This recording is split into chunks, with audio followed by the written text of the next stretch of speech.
Alors je vais vous proposer cette fois-ci, non pas un roman, mais un essai. Ça s'appelle « Le grand pillage » de Ugo Bardi. C'est sur l'exploitation, la surexploitation de toutes les ressources minières. C'est un thème récurrent depuis des décennies et vous pouvez dire « encore un livre de plus sur cette thématique ». Mais en réalité, c'est un livre très fin et très subtil qui n'est pas dans le ton de la dénonciation simplement, mais de l'étude profonde de la mécanique, la manière dont les matières premières, au fur et à mesure de leur exploitation, de leur affaiblissement, posent à l'homme de très graves problèmes. Par exemple, on a toujours tendance à dire on trouvera toujours de nouvelles matières premières, on trouvera toujours de nouvelles ressources.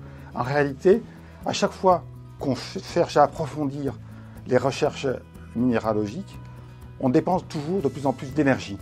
Par exemple, dans les années 1850, pour le cuivre, les gisements de cuivre étaient de l'ordre de 25% de la matière.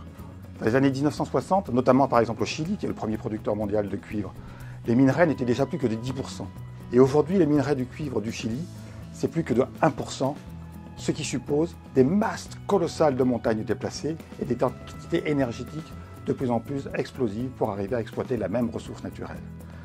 Souvent, des solutions, pseudo-solutions sont avancées, on va remplacer telle matière par une autre. Mais en réalité, il n'en est rien, parce que si on utilise actuellement ces matières, c'est parce qu'il y a de bonnes raisons. Et quand on les remplace par d'autres, de nouveaux problèmes se mettent à apparaître.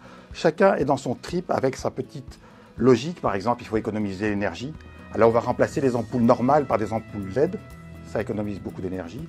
Mais que va-t-il se passer en contrepartie? Les ampoules LED, elles sont faites avec quoi? Avec du mercure. Et le mercure, c'est un des produits les plus toxiques.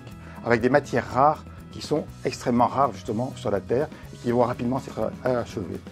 Donc, que se passera-t-il à ce moment-là? On va remplacer toutes les ampoules qui consomment beaucoup d'énergie par des ampoules qui utilisent beaucoup d'autres matières premières qui, elles aussi, vont finir par manquer. C'est un cercle vicieux qui est très très bien démonté dans le livre.